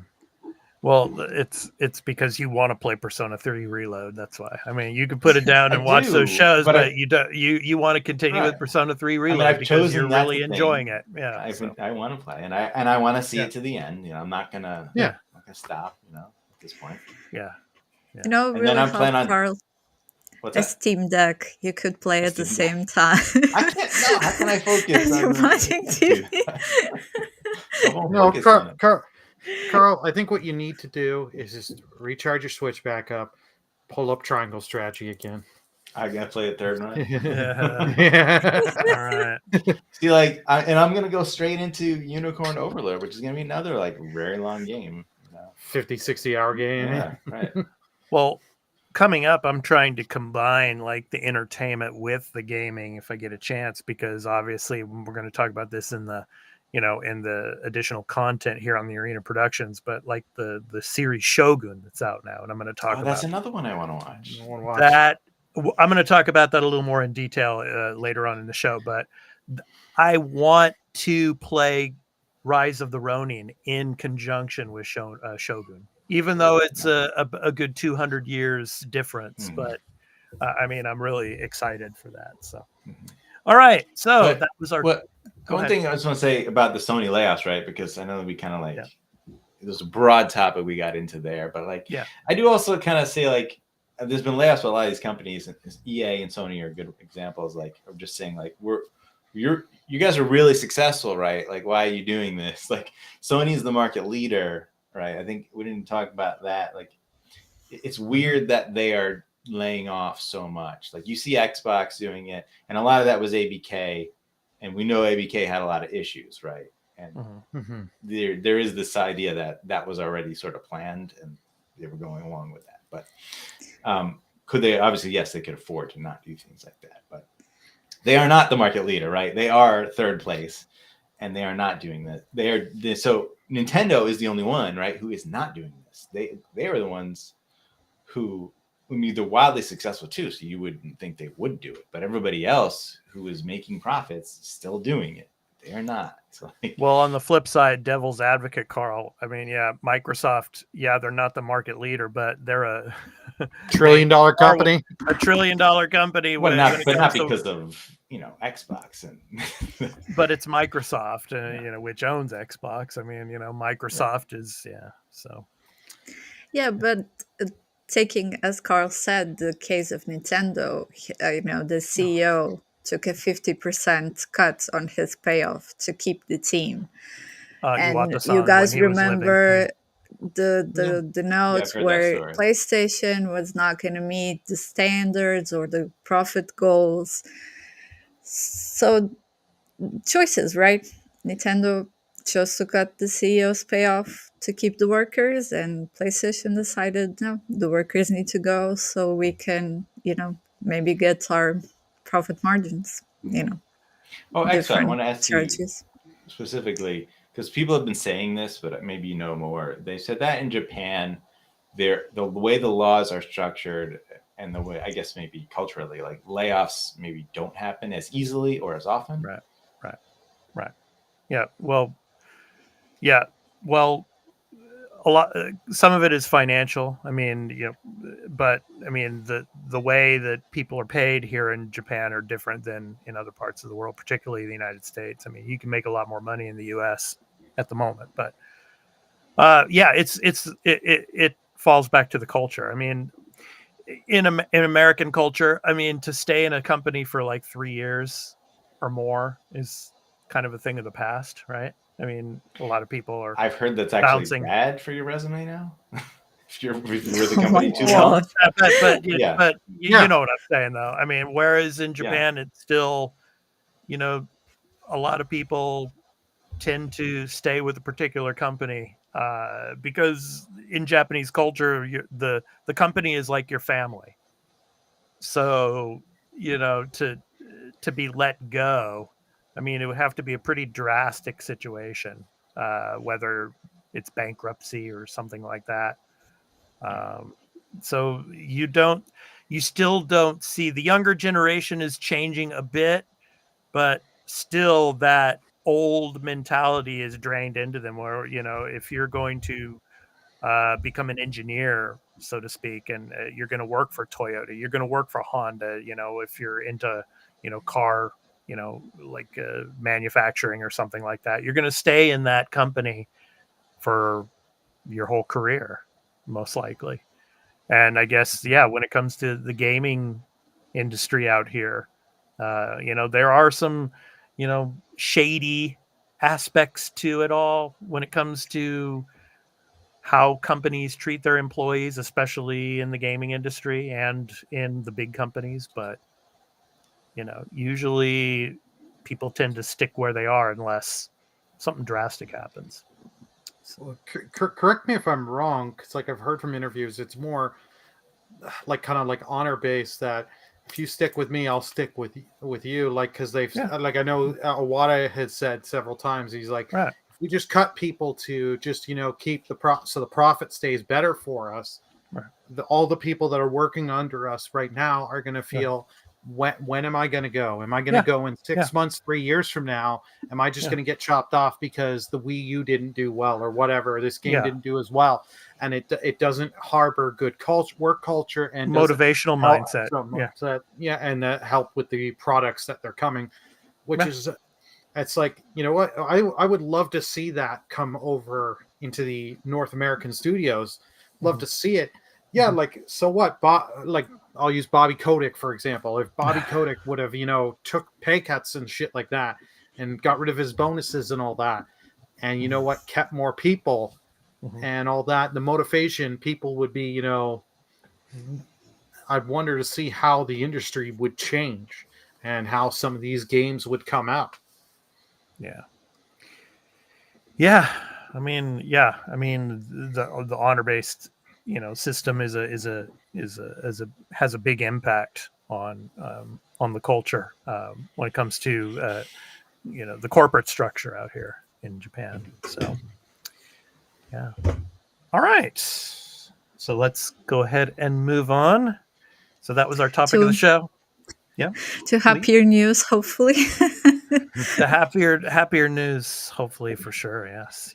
So it's time to get into our new game releases. So our new game release picks of the week. And Leah, I have to apologize to you when it comes to your pick of the week. When it comes to the video footage, I couldn't find a video that didn't have a particular watermark left out of it that I could get taken out. So I'm just going to show an image of the game that you're picking this week. So perhaps is for the best to keep it safe for all involved. Right. My pick of the week is Outlast Trials. It comes out on March 5th, and the game is coming out for PlayStation 4, PlayStation 5, Xbox One, and Xbox Series X. So Red Barrels welcomes you to endure spine-chilling terror, this time alongside companions. Whether you brave the trial solo or in groups, if you survive and complete the therapy, the Markov Corporation guarantees your release. But will you emerge unchanged? Set against the backdrop of the Cold War, unwilling subjects are enlisted by the ostensibly benevolent team at Markov Corporation to test pioneering techniques of brainwashing and mind manipulation. In a world rife with suspicion, fear, and aggression, your moral compass will be put to the test, your stamina pushed to the limit, and your sanity shattered, all in the pursuit of progress, scientific advancement, and above all, profit. So, this is my pick of the week. What can you say? It's Outlast, and now you can play with other people, multiplayer, have fun with friends. It's a really interesting addition to the franchise because it kind of clarifies a bit about the Markov Corporation. In Outlast 1 and 2, we weren't really sure what this whole thing was about. It was very muddy, but now we get a better glimpse in the story mode. So fun thrills, scary moments, if you enjoyed that type of game. Great. Burley, you are up next. What do you have for us? My pick of the week is Crusader Kings 3 Legends of the Dead. What good are grand accomplishments and heroic deeds if no one sings of them after you're gone? A royal legacy is only useful, after all, if it can provide cover and legitimacy for those who come after you. Live on in the memory of your subjects and rivals in the Legends of the Dead. A core expansion for Crusader Kings 3, Legends of the Dead adds a new heroic gameplay as you stoke the flames of your fame in a towering bonfire. Is coming March 4th and coming just to PC. This game, just like the amount of content in just the base game of Crusader Kings is an insane amount. This DLC here, is going to give you easily, I don't know, like a good 40 hours with all the different runs you can do and all the different choices and all that. It's going to be so much. Hundreds of hours in this game. I played a lot of this game. It's so good. I mean, and I can't imagine, like, it was already dense. So if you were to add all of this extra, expansions to it, my God, I would have just so many infinite possibilities, I'd say, on this. Yeah. Oh yeah. I have no time for something like this now. I would love to play more. Yeah. Yeah. All right. So I'm up next. So my pick of the week. So let's go ahead and get into this here. So Metal Mind. So AWC, a coalition comprised of politicians, scientists, engineers, and secret operatives, staunchly believes that robots should not possess independent wills. This organization has initiated a global campaign to capture robots, aiming to strip them of their sentience and reduce them to mere tools. As a sentient robot yourself, you are thrust into a quest for freedom, fighting for the emancipation of your fellow mechanical beings. Comes out on March 7th for the Switch. So yeah, Nice. good old roguelike shooter. Yeah, looks fun. The Rainbow Cat. You look so I cute. was going to say the rainbow. Well, we're all going to pick the Rainbow Cat. We know it. Yeah. Okay, Carl, you're up next. Here you go. Unicorn Overlord. Coming on Let's March go. 8th to PlayStation 4, PlayStation 5, Switch, and Xbox Series X and S. Liberate your kingdom, reclaim your destiny. From the masterminds that brought 13 Sentinels, Aegis Rim, and Odin Sphere, Atlas and Vanillaware present the rebirth of tactical fantasy RPG. Fight against fate and embark on a royal adventure to regain your reign alongside trustworthy allies. Unicorn Overlord combines the timeless tactical RPG genre with overworld exploration and innovative battle system for a unique epic fantasy experience in the iconic Vanillaware style. I cannot wait. I've never played a Vanillaware game. This will be my first. So I'm excited to see. I've heard such great things about Aegis Rim. 13 Sentinels, Aegis Rim. Mm-hmm. I'm curious about that game. Mm-hmm. Maybe one day I would play it. Nice. Bring it to Xbox, please. No, We shall come to see. PlayStation, Carl. I'm good. We shall see. I don't have enough time after all. All right. So those were our picks of the week. So you can go to www.releases.com where you can check out all the new games that are releasing this week and throughout the rest of March and beyond. So for all of you audio listeners, www.releases.com. So go and check out the new game releases. Those were our picks of the week. All righty. So next up, it's time to talk about Game Pass. So we didn't have a show last week. So Carl, we're going to go ahead and talk about the games that are releasing in March. So for Game Pass, so what do we have? Yeah, well, okay. So for March, this is what we know so far, which is March 5th, Warhammer 40K Bolt Gun. March 19th, Lightyear Frontier. March 19th, MLB The Show 24. March 28th, Diablo 4. Diablo 4, yeah. I should have waited. I I went ahead and bought it, because I love Diablo. But yeah. I knew it was going to come to Game Pass at some point, but yeah. For sure. And then also on March 28th, Open Roads. These are just ones that are previously announced. There will, of course, be the next Gamecast drop on the 5th. They always do it the first Tuesday and the third Tuesday of the month. So I'm sure there'll be more surprises. Okay. All right. So good stuff. Yeah. When are we going to get that first Activision Call of Duty drop, Carl? When do you think? Well, yeah, I don't know. I mean, they said this is the first game. Diablo 4 is the first one. Now, do they mean that was the first they announced and something could drop earlier, as well this month? I don't know. Because you got to say, like, those Xbox One era, even the Xbox 360 era Call of Duties, like, what's really stopping them from dropping that on Game Pass? Like, I'm not sure. There must be something. Mm-hmm. They'll do it April 1st. Yeah. I think we're gonna start seeing. I'm not making it as an April Fool's joke, but it'd just be funny for them to do it then. Yeah, that'd be great. I think they're probably formulating a strategy of like dropping these games in a certain way that they're not like, all right, here's all of them at once, right?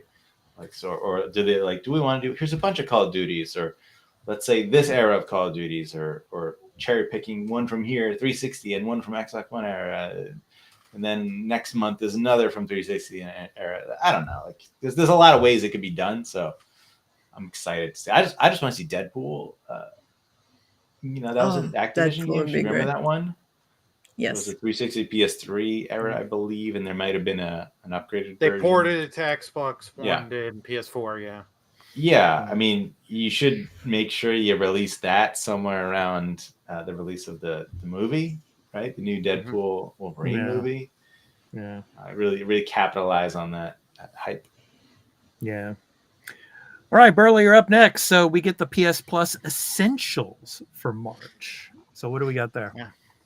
So on March 5th, Tuesday, March 5th, we've got first up EA Sports F1 23 coming to PS4, PS5. So if you want your F1 racing, here you go.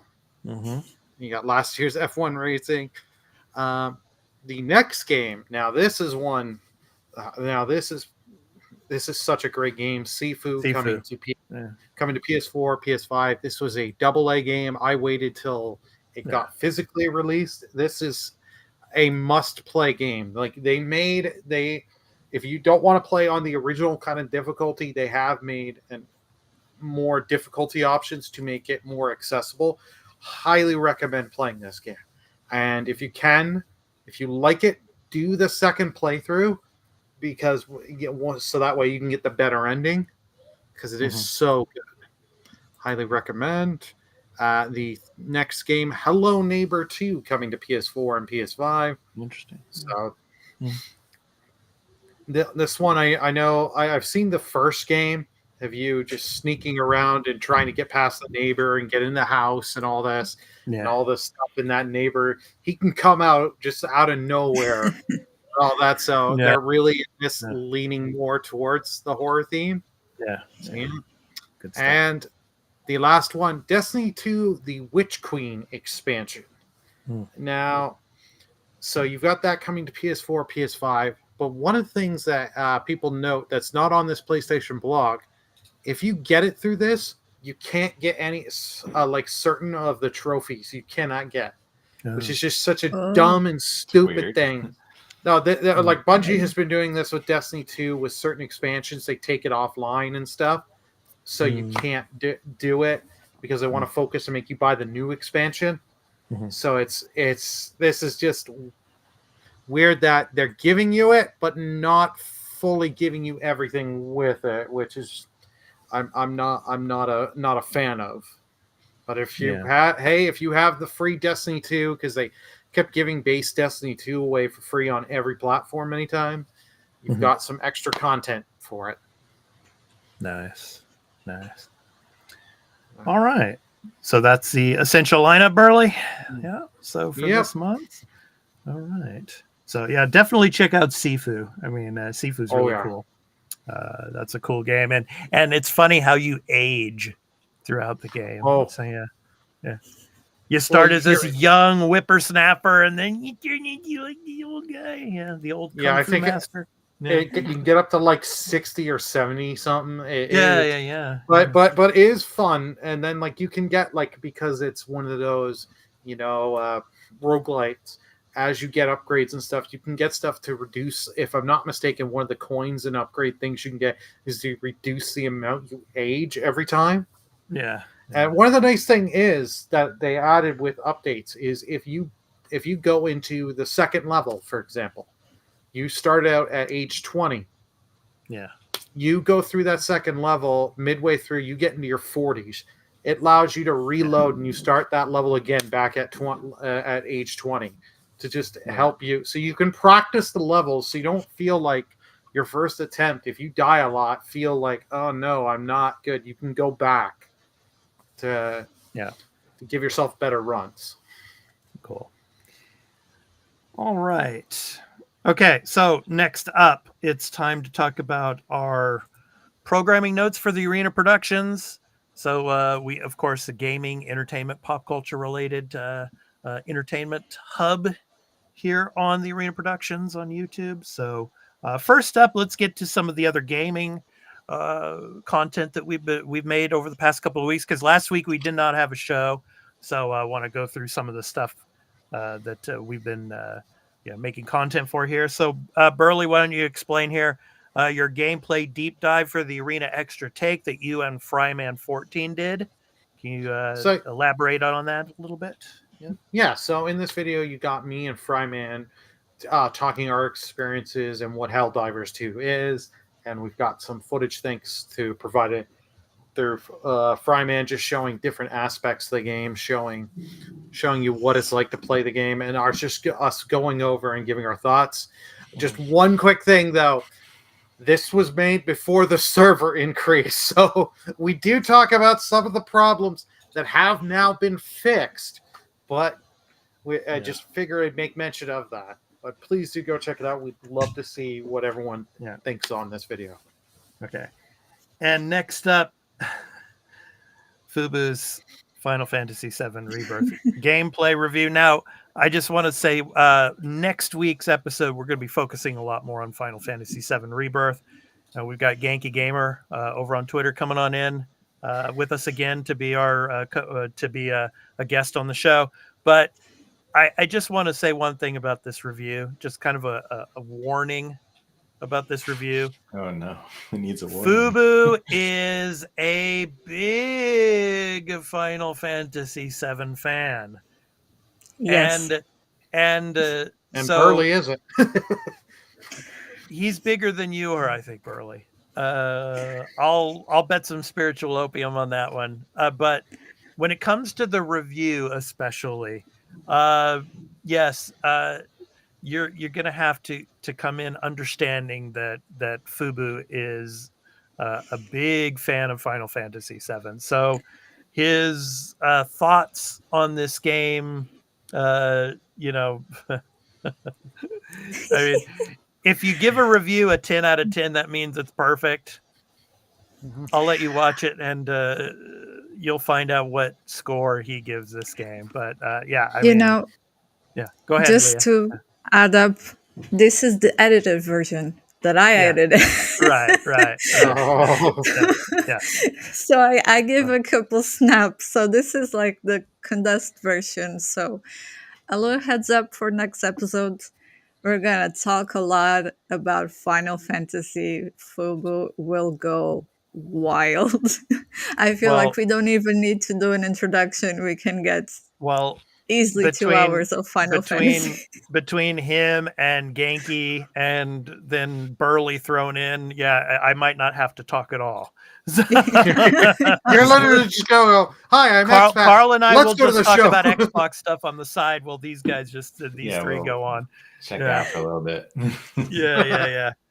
No, but I'm sure Carl and I will have a lot of questions for Genki, especially not just on Final Fantasy VII, but on a lot of other stuff going on. So it'll be interesting to talk to him about stuff out here in Japan as well as other stuff going on, for 2024 and beyond. But anyway, so please go and check out Fubu's Final Fantasy VII Rebirth gameplay review. So, but yeah, go in understanding that he's very biased when it comes to his ways of thinking when it comes to Final Fantasy VII Rebirth and how it's going to go down for the rest of this year. So anyway, all right. So now it's time for the entertainment part of the Arena Productions, and I've been very, very busy with the entertainment and pop culture side of things here. First off, on our Marvel Mondays, I put out a video, the upcoming Marvel 2024 and beyond slate.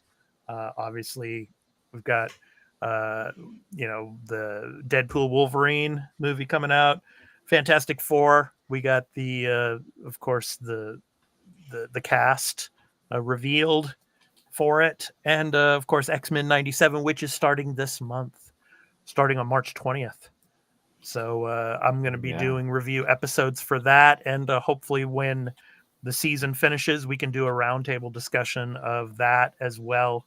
Of course, as all the other stuff going on with Marvel.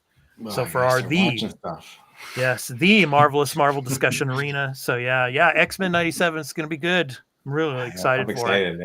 Yeah, as well as the cast of Fantastic Four. Vanessa Kirby, she's going to be in it. Pedro Pascal, who is in everything, he's going to be in it. That man is everywhere. Yeah, well, he's like owned by Disney now. So I mean, he's a Mando. He's going to be Reed Richards now. So and it's going to be a 1960s setting for this first film, and I'm really excited for that because the comics are based on the 60s. So I'm really, really excited for that. Because when I was a kid, when I was in elementary school many millennia ago, I read the Fantastic Four every week. So I'm so excited for that. So it's my favorite of all the Marvel comics. So hopefully this one will be the best. The past two iterations were not good at all. So I'm excited for this one to see how that goes. So that's on our Marvel side of things. And then on our Star Wars side, Star Wars The Bad Batch is back for its final season. And my latest reviews, Omega's Fate Decoded, from the first 3 episodes of the final season. And then this past week, Omega's in Crosshair's Adventure. So yeah, please go and check out those. Of course, those are spoiler-filled reviews, so please go and watch Star Wars The Bad Batch over on Disney Plus, and then come back and check out the reviews I did on those. So I'm putting up reviews every week for each episode that comes out. So yeah, and a lot of cool stuff about Omega. So please check those out. And then the Halo series. Yes, so season 2, episode 5, Grief Unfolded. So my spoiler review of the Halo series that I'm doing each week. So yeah, it's pretty good. I mean, it's been action packed, to say the least. So please go and check out that. So you get to see, all the people, dissing Master Chief and him not wearing his armor and everything.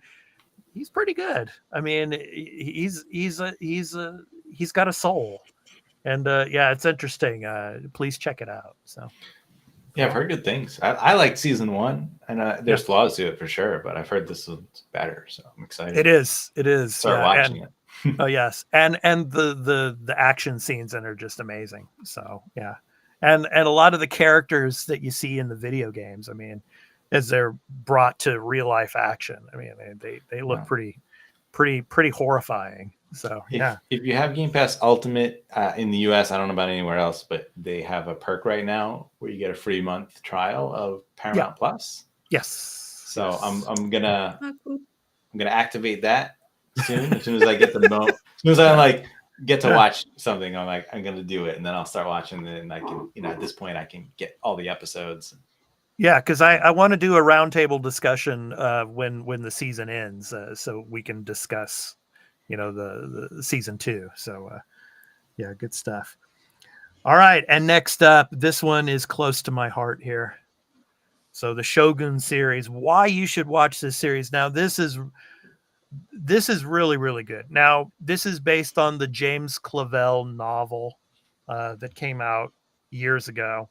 And in the 1980s, the first series was starring Richard Chamberlain. He's a famous TV actor, and Mifune Toshiro, he was a very, very famous Japanese actor. He was in Seven Samurai, and he played Toranaga.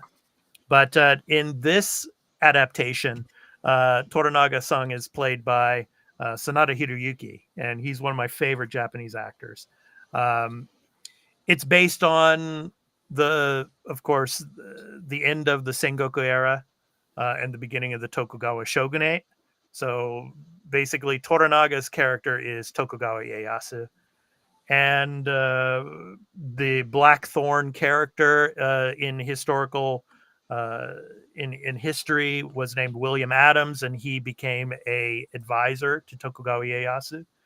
And the interpreter, who's played by Anna Sawai in this series, she's originally from New Zealand, but of course she has Japanese ancestry and she speaks fluent Japanese and English. She's an amazing actress, and she is portraying Toda Mariko, who in history was named Hosokawa Gracie. So yeah, I mean, it's a great series, and Leah, I have to apologize. The Portuguese are not seen in a good light in this series. I mean, to be honest, probably fair. It's absolutely okay. Yeah. I mean, it's history, so yeah. I feel like there's nothing new because the Portuguese, when they arrived in Japan, were seen as very uncultured compared to Japanese. They were seen like, you're very rude and rudimental. And I believe it was the Japanese that kind of introduced cutlery to the Portuguese. I could be wrong. I could just make it up. But I think like they admired the Japanese, how advanced they were, and took some of the customs back. So it's okay. I'll forgive him in the name of historical accuracy for sure. Yeah, but it depicts basically how the English had to maneuver through the straits because of the secret bases that the Portuguese had created, particularly in Macau, and how that the New World had been divided up between the Portuguese and the Spanish, and basically Japan fell in the sphere of the Portuguese influence, and it's really interesting how that is brought to light in this series. And and the production value is amazing. The characters, the acting is amazing. So this video, why you should watch this, please check that out, as well as my review of episodes 1 and 2. So Shogun, Survival and Strategy, Shogun Exposed. So please check it out. So really, really good stuff. Yeah, good stuff. All right. So yeah, so those are our programming notes for the Arena Productions. So please go and check out all of our content here. And I want to thank all of you that come and watch here in video on demand. And also we have a Patreon as well, patreon.com/The Arena Productions. So you can watch exclusive and ad-free content over there as well. So yeah, great stuff. All right. So now it's time to talk about the games that we'll be playing this week. If I do have a chance to play any games with all the content that I'm working on here, when it comes to the entertainment and pop culture side, I want to try to, I don't know. I want to get back to Super Mario Brothers Wonder. I was playing a little bit of that. I want to get back to playing that on the Switch, and then on Xbox. Carl, definitely try to get back to Persona 3 Reload. And by the way, we got some news on that Fantasio game. There was some leaks. Metaphor, yeah. Yeah, Metaphor Refantasio about the possible release dates of that. Oh yeah, yeah, October, I think. Yeah, I guess I saw that. So, yeah, so excited for that. But get back to Persona 3 Reload, hopefully, and then on PlayStation. I don't know yet. I don't know what I'm going to play on PlayStation 3 at the moment. Maybe there's nothing. There's no games. Well, I'm still trying to platinum. I'm still trying to platinum Horizon Forbidden West. So I might go back into trying to get the platinum finished on that. But I'm not very hopeful because with all the content that I have to work on here on the YouTube channel, it's takes up a lot of the time. So, and I'm also in the process. Cut one. It's got to be PlayStation. I knew you were going to say that, Carl. I knew you were going to say that. Yeah. I don't know. Yeah. But we shall see. So, yeah. Burley, what are you going to be playing this week besides Final Fantasy VII Rebirth and Splatoon? Yeah. Well, I was going to say the second game is definitely like I'm streaming playing some Splatoon tomorrow. Mm-hmm. So that'll be, but I'll end up playing some more Helldivers too here and there when I can just get the time, because that's the thing. Like I love the game, but playing it by yourself, you are missing out so much playing by yourself. You need to play get as many people as you can, because if you can get a full squad, it is just crazy when you're all using the stratagems and just throwing like the orbital, the carpet bombs and all that. Yeah. And just watching the map just explode. Yeah. And finally, Leah, what are you going to play this week? Kingdom Hearts, of course. Keep carrying that on. And maybe like in between sessions, a bit of like Harry Potter Lego. Oh, nice. Short bursts, really fun. Collecting coins, destroying things. Always a good time. Yeah, the last Legos I played was the Star Wars. Yeah, Lego. But that seems fun. Stuff. Yeah, good stuff. Lego Marvel Superheroes was incredible. Oh yeah, I love that too.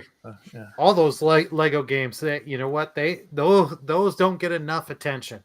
Yeah, some of those beat out some of these AAA games.